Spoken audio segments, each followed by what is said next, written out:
இது ஃபர்ஸ்ட் மலேசியாவின் செய்திகள் உங்களுக்காக.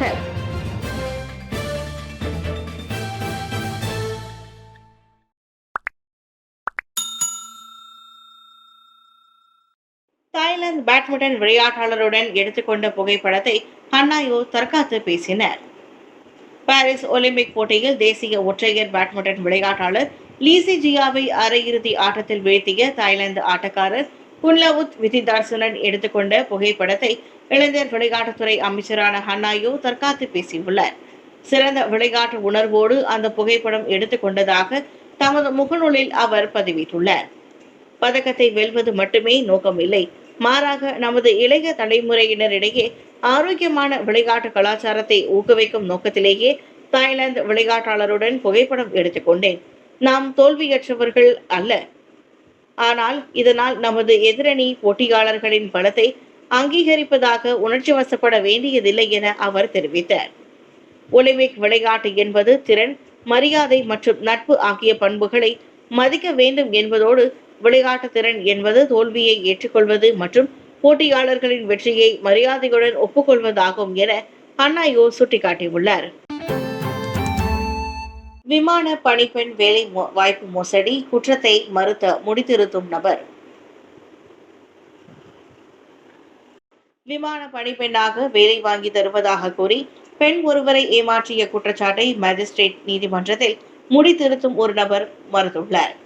37 வயதான தான் சுன் ஹூ எனும் அந்த முடித்திருத்தினர் கடந்த ஆண்டு சிங்கப்பூர் ஏர்லைன்ஸ் விமான பணிப்பெண்ணாக வேலை வாங்கி தருவதாக 38 வயது பெண் ஒருவரை ஏமாற்றியுள்ளார். பாதிக்கப்பட்ட அந்த பெண்ணிடம் இருந்து 3,58,015 ரிங்கிட்டையும் அவர் பெற்றுள்ளதாக குற்றம் சாட்டினார். குற்றம் நிரூபிக்கப்பட்டால் அதிகபட்சமாக 10 ஆண்டுகள் சிறை தண்டனை மற்றும் பிறம்படி அல்லது அபராதம் விதிக்கப்படலாம். இதனிடையே குற்றம் சாட்டப்பட்ட குற்றத்தை மறுத்து வாதிட்டதோடு தனது வயதான பாட்டிக்கு ஆதரவளிக்க வேண்டும் என்ற அடிப்படையில் 5000 ரிங்கிட் பிணையில் விடுவிக்க நீதிமன்றம் அனுமதித்தது. அதே வேளையில் மீண்டும் இந்த வழக்கு செப்டம்பர் 12ஆம் தேதி செவிமடுக்கப்படும் என்றும் உத்தரவு பிறப்பிக்கப்பட்டது. ஊழல் விஷயத்தை இன மதவாதமாக திசை திருப்புவதா? துணை ஐஜிபி சாடல். ஊழலை இன மற்றும் மதவாதமாக மாற்ற முயலும் தரப்பினரை தேசிய போலீஸ் படையின் துணைத் தலைவர் டத்தோஸ்ரீ ஆயப்கான் மைடன் பிச்சை சாடியுள்ளார். புள்ளி விவரங்களை பார்த்தால் ஊழலுக்காக கைதானவர்களில் முஸ்லிம்களே அதிகம் என்பதை அவர் சுட்டிக்காட்டினார். ஆனால் தவறு செய்தவர்களை இன மத பாகுபாடு இன்றி கைது செய்து நடவடிக்கை எடுக்கும் போது மலேசிய ஊழல் தடுப்பு ஆணையம், போலீஸ் உள்ளிட்ட தரப்புகள் குறிவைக்கப்படுகின்றன. அதாவது லஞ்சம் கொடுப்பவர்களை விட்டுவிட்டு லஞ்சம் வாங்குபவர்களை மட்டுமே அதிகார தரப்பு குறிவைப்பதாக குற்றம் சாட்டப்படுகிறது. லஞ்சம் கொடுப்பவர்களில் முஸ்லிம் அல்லாதோரே அதிகம் என்பதை ஒரு துருப்பு சீட்டாக எடுத்துக்கொண்டு அவர்களை ஏன் கைது செய்வதில்லை என சிலர் இனவாதமாக கேட்கின்றனர். லஞ்சம் வாங்கியதோ நீங்கள், ஆனால் அடுத்தவர் மீது பழி போட பார்ப்பது நியாயமா என டத்தோஸ்ரீ ஆயப்கான் கேட்டார். லஞ்சம் வாங்குவது மிகவும் அருவருப்பான செயலாகும். உண்மையிலேயே இறை சிந்தனை இருப்பவர்கள் லஞ்சம் வாங்க மாட்டார்கள். ஆனால் எங்கும் எதிலும் ஊழல் மலிந்து கிடக்கும் இக்காலத்தில் லஞ்சம் வாங்குவதை ஒரு கூட்டம் நியாயப்படுத்தி வருவது கவலை அளிப்பதாக அவர் சொன்னார். பாரிஸ் ஒலிம்பிக் தேசிய முக்குளிப்பு வீராங்கனையான டபிதா அரையிறுதி சுற்றுக்கு தேர்வு. பாரிஸ் ஒலிம்பிக் போட்டியில் தேசிய முக்குளிப்பு வீராங்கனையான Nur Dhabitha Sabri 3 metre springboard தனிப்பட்டோருக்கான பிரிவில் இன்று நடைபெறும் அரையிறுதி சுற்றுக்கு தகுதி பெற்றார். அவர் மொத்தம் 283.65 புள்ளிகளை பெற்று அரையிறுதி சுற்றுக்கு தகுதி பெற்றார். ஒலிம்பிக் போட்டியில் தேசிய சைக்கிளோட்ட வீரரான அசின் சுல்ஹானி அவாங்கின் ஆண்களுக்கான ஸ்பிரிண்ட் பிரிவில் அவரது போராட்டம் ஒரு முடிவுக்கு வந்தது. தேர்வு சுற்றில் 3வது இடத்தை பெற்றதன் மூலம் காலிறுதி சுற்றுக்கு அவர் தேர்வு பெற தவறினார். அடுத்து அவர் கேரின் சைக்கிளோட்ட பிரிவில் முழு கவனத்தை செலுத்த வேண்டிய கட்டாயம் ஏற்பட்டுள்ளது. எடை தூக்கும் போட்டியில் மலேசியாவின் நம்பிக்கை நட்சத்திரமாக திகழ்ந்த அனிகஸ்தான் மயிரிழையில் ஒலிம்பிக் வெண்கல பதக்கத்தை தவறவிட்டார். 61 கிலோ எடை தூக்கும் பிரிவில் புதிய சாதனையை ஏற்படுத்திய அனிக் மொத்தம் 297 கிலோ எடை தூக்கி 1 புள்ளி வேறுபாட்டில் 4வது இடத்தை பெற்றார். அமெரிக்காவின் ஹாம்டன் மாரிஸ் 298 கிலோ எடை தூக்கி வெண்கல பதக்கத்தை வென்றார். இப்போட்டியில் சீனாவின் லீ ஃபேபின் தங்க பதக்கத்தையும் தாய்லாந்தின் த்ரீபாங் சிலேச்சாய் வெள்ளி பதக்கத்தையும் வென்றனர். சின்னம்மாவின் முகத்தில் குத்தி பாட்டியின் கன்னத்தில் அறைந்ததாக கொண்டு வரப்பட்ட குற்றச்சாட்டை மறுத்தார் குத்தகையாளர். கடந்த திங்கட்கிழமை அன்று தனது பாட்டி மற்றும் சின்னம்மாவை முகத்தில் குத்தி கன்னத்தில் அறைந்ததாக குத்தகையாளர் ஒருவர் பேராக் தெலுக்கிந்தான் மேஜிஸ்ட்ரேட் நீதிமன்றத்தில் இன்று குற்றம் சாட்டப்பட்டார். தாமன் இந்தா ஜெயாவில் உள்ள வீட்டில் இரவு 10:30 மணி அளவில் அவர் அக்குற்றத்தை புரிந்ததாக நீதிமன்றத்தில் தெரிவிக்கப்பட்டது. எனினும் 68 வயது சின்னம்மாவின் முகத்தில் குத்தியதாகவும் 90 வயது பாட்டியை கன்னத்தில் அறைந்ததாகவும் கொண்டு வரப்பட்ட 2 குற்றச்சாட்டுகளையும் 34 வயது MD நவராஜன் மறுத்தார். குற்றம் நிரூபிக்கப்பட்டால் குற்றவியல் சட்டத்தின் 323வது பிரிவின் கீழ் அதிகபட்சம் ஓராண்டு சிறை மற்றும் 2000 ரிங்கிட் அபராதமும் 326A பிரிவின் கீழ் நிர்ணயிக்கப்பட்ட காலத்தை விட 2 மடங்கு அதிகமான சிறை தண்டனையும் விதிக்கப்படலாம். நவராஜனை 5000 ரிங்கிட் மற்றும் ஒரு நபர் உத்தரவாதத்தின் பேரில் நீதிபதி ஜாமீனில் விடுவித்தார். வழக்கு முடியும் வரை பாதிக்கப்பட்ட இருவரையும் பார்க்கவோ தொந்தரவு செய்யவோ கூடாது என்று கூடுதல் நிபந்தனையும் அவருக்கு விதிக்கப்பட்டது. பேராக்கில் கோவில் சிலையை உடைத்த ஆடவனுக்கு 5 ஆண்டு சிறை, ஒரு பிரம்படி.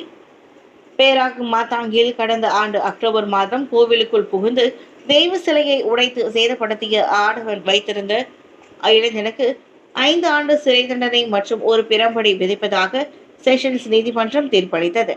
24 வயதுடைய ஃபிரோஸ் தௌஃபிக் என்பவன் சுத்தியல் மூலம் சிலையை உடைத்து நாசப்படுத்தியதோடு சட்டவிரோதமாக 2 சுத்தியலை வைத்திருந்த குற்றச்சாட்டை செஷன்ஸ் நீதிபதி நபிஷா இப்ராஹிம் முன்னிலையில் ஒப்புக்கொண்டான். இதற்கு முன் கடந்த அக்டோபர் மாதம் குற்றச்சாட்டை மறுத்து அவன் விசாரணை கோரியிருந்தான். எனினும் நேற்றைய விசாரணையில் குற்றச்சாட்டை ஒப்புக்கொண்டதை தொடர்ந்து அவனுக்கு சிறை மற்றும் பிரம்படி விதிப்பதாக நீதிபதி தீர்ப்பளித்தார். சிறுமி ஆல்பர்டைன் கடத்தல் வழக்கு, வேலையில்லாத ஆடவர் மீது 8 குற்றச்சாட்டுகள். 6 வயது சிறுமி ஆல்பர்டைன் லியோ ஜியாஹுய் கடத்தல் தொடர்பில் வேலையில்லாத ஆடவன் மீது இன்று ஜொகூர்பாருவில் உள்ள 2 வெவ்வேறு செஷன்ஸ் நீதிமன்றத்தில் குற்றம் சாட்டப்பட்டது. அச்சிறுமியை கடத்தியது, அடைத்து வைத்தது, பாலியல் துன்புறுத்தல் கொடுத்தது உள்ளிட்ட 8 குற்றச்சாட்டுகளை அவ்வாடவன் எதிர்நோக்கியுள்ளான். தவிர சிறார் பாலியல் துன்புறுத்தல் தொடர்பான படங்களையும் வீடியோக்களையும் வைத்திருந்ததாகவும் அவர் மீது குற்றம் சாட்டப்பட்டது. எனினும் 31 வயது லியாங் வின்சோன் அனைத்து குற்றச்சாட்டுகளையும் மறுத்து விசாரணை கோரினார். அவனை 8 குற்றச்சாட்டுகளுக்கும் சேர்த்து 50,000 ரிங்கெட்டில் சந்தேக நபரை ஜாமீனில் விடுவித்தார் நீதிபதி. சாட்சியை தொந்தரவு செய்யக்கூடாது, மாதம் அருகில் உள்ள போலீஸ் நிலையத்திற்கு சென்று கையெழுத்திட வேண்டும், அனைத்துலக கடப்புதல் இருந்தால் அதனை நீதிமன்றத்திடம் ஒப்படைக்க வேண்டும் என கூடுதல் நிபந்தனைகளும் விதிக்கப்பட்டன. ஜொகூர்பாரு செஷன்ஸ் நீதிமன்றத்தில் 8 குற்றச்சாட்டுகள் சுமத்தப்பட்டுள்ள நிலையில் குற்றவியல் சட்டத்தின் 292வது பிரிவின் கீழ் மேலும் 7 குற்றச்சாட்டுகளை எதிர்கொள்வதற்காக கூலாய் மேஜிஸ்ட்ரேட் நீதிமன்றத்திற்கு அவன் கொண்டு செல்லப்பட்டான். கடற்படை பயிற்சி அதிகாரி சுசை மாணிக்கத்தின் மரணம், புக்கித் அமான் சுயேட்சை குழு விசாரணை நடத்த வேண்டும், குடும்பத்தினர் கோரிக்கை. 6 ஆண்டுகளுக்கு முன் அரசு மலேசிய கடற்படையில் இணைந்த ஒரு வாரத்திலேயே இறந்த தங்களது மகன் சுசை மாணிக்கத்தின் மரணம் ஒரு கொலை என இப்போ உயர்நீதிமன்றம் தீர்ப்பளித்துள்ளதால் அது குறித்து சுயேட்சை அதிகாரிகளை கொண்டு புக்கித் அமான் போலீஸ் தலைமையகம் விசாரணை நடத்த வேண்டும் என அவரது குடும்பத்தினர் கோரிக்கை விடுத்துள்ளனர். போலீஸ் அதிகாரி ஒருவரின் தலைமையில் சுயேட்சையான குழு வெளிப்படையாக விசாரணை நடத்த வேண்டும் என புக்கித் அமான் போலீசிற்கு தங்களது வழக்கறிஞர் ஜயித் மாலிக்குடன் சுசை மாணிக்கத்தின் குடும்பத்தினர் இன்று மகஜர் சமர்ப்பித்தனர். இதனிடையே தமது சகோதரர் சுசை மாணிக்கம் கடற்படை பயிற்சி தளத்திற்கு அனுப்பிய ஒரு வாரத்தில் இறந்தது தொடர்பாக முதலில் அதிகாரிகள் கூறிய தகவலை தாங்கள் நம்பியதாகவும் இப்போ உயர்நீதிமன்றத்தில் மேல்முறையீடு செய்த பின்னர்தான் இந்த விவகாரம் கொலையாக அறிவிக்கப்பட்டதால் அந்த முடிவை எங்களால் ஜீரணிக்க முடியவில்லை எனவும் சுசை மாணிக்கத்தின் சகோதரர் சார்லஸ் தெரிவித்தார்.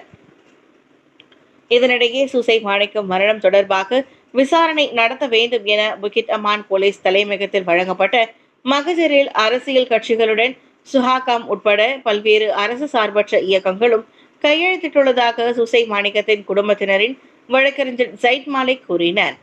சட்டத்திற்கு முன் அனைவரும் சமம் என்பதால் சுசை மாணிக்கம் மரணத்தில் சம்பந்தப்பட்டவர்களை நீதியின் முன் நிறுத்தும்படி அவரது தந்தை ஜோசப் மட்டுமின்றி மகஜர் வழங்கும் நிகழ்ச்சியில் கலந்து கொண்ட அரசு சார்பற்ற இயக்கங்களை சேர்ந்தவர்களும் கேட்டுக்கொண்டனர். ட்ரம்ஸ் வாசிக்கும் நிகழ்ச்சி 500 தமிழ் பள்ளி மாணவர்கள் பங்கேற்பு கின்னஸ் உலக சாதனைக்கான முயற்சி. மக்கள் சக்தி கட்சியின் ஒத்துழைப்புடன் கலாச்சாரம் மற்றும் கலை ஆராய்ச்சி அமைப்பின் தோற்றுநரும் தலைவருமான பைஷின் இனின் தலைமையில் ஓரியண்டல் ட்ரம்ஸ் வாசிக்கும் நிகழ்ச்சி ஒன்று ஏற்பாடு செய்யப்பட்டுள்ளது. ஏறக்குறைய 4000 மாணவர்கள் ஒரே நேரத்தில் ஓரியண்டல் ட்ரம்ஸ் அடித்து கின்னஸ் உலக சாதனையை படைக்கும் ஒரு முயற்சியாக இந்நிகழ்ச்சி ஏற்பாடு செய்யப்பட்டுள்ளது. சீன மாணவர்களோடு சுமார் 500 தமிழ் பள்ளி மாணவர்களும் இந்த சாதனைக்கான முயற்சியில் பங்கெடுக்க உள்ளனர். மலேசியாவுக்கும் சீனாவுக்கும் இடையிலான உறவை வலுப்படுத்தும் நோக்கில் இந்த நிகழ்ச்சியை பைஷி இன் நடத்த முடிவெடுத்துள்ளதாக மக்கள் சக்தி கட்சியின் தேசிய தலைவர் ஸ்ரீ தனேந்திரன் கூறினார். சுபாங் ஜெயாவில் பெட்ரோல் நிலையத்திற்கு முன் கொள்ளை முயற்சி, 4 கைது. சுபாங் ஜெயாவில் கெசாஸ் ஷாலாம் நெடுஞ்சாலையில் உள்ள பெட்ரோல் நிலையத்திற்கு முன் 37 வயது ஆடவரிடம் கொள்ளையிட முயன்ற 4 நபர்களை போலீசார் கைது செய்தனர். அந்த கொள்ளை சம்பவம் தொடர்பான 46 வினாடி காணொலி சமூக வலைதளத்தில் வைரலானது. உள்நாட்டை சேர்ந்த அந்த சந்தேக பேர்வழிகள் நேற்று மாலை மணி 5:30 அளவில் மேற்கொள்ளப்பட்ட நடவடிக்கையின் போது கைது செய்யப்பட்டதாக ஸ்லாங்கூர் போலீஸ் தலைவர் ஹுசைன் உமர் கான் தெரிவித்தார். 30 முதல் 41 வயதுடைய அவர்கள் அனைவரையும் சுபாங் ஜெயா போலீஸ் தலைமையகத்தின் சிறப்பு கடும் குற்றப்பிரிவை சேர்ந்த போலீஸ் குழுவினர் கைது செய்தனர். அந்த சந்தேக நபர்கள் அனைவரும் கிளான் மற்றும் ஷாலாம் வட்டாரங்களில் போதைப் பொருள் உட்பட பல்வேறு குற்றங்களில் ஈடுபட்ட பின்னணியை கொண்டிருந்தனர். அவர்களிடம் இருந்து Nissan almirah car, Yamaha LC 135 ரக மோட்டார் சைக்கிள் ஆகியவை பறிமுதல் செய்யப்பட்டதாக ஹுசைன் தெரிவித்தார்.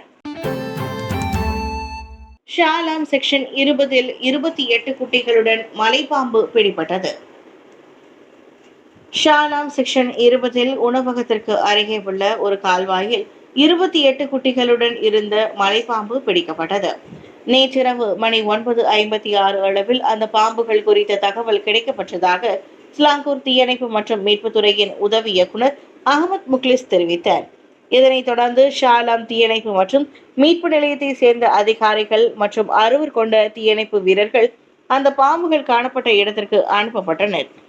அப்போதுதான் அந்த மலைப்பாம்பும் அதை ஈன்றெடுத்த குட்டிகளையும் அங்குள்ள நீரோட்ட கால்வாயில் கண்டனர். 12 நிமிடத்திற்குள் 2 மீட்டர் கொண்ட மலைப்பாம்பையும் 1/2 மீட்டர் உள்ள அதன் குட்டிகளையும் பிடித்த தீயணைப்பு வீரர்கள் அவற்றை பாதுகாப்பான இடத்தில் விட்டதாக அகமது முக்லிஸ் வெளியிட்ட அறிக்கையில் தெரிவித்தார்.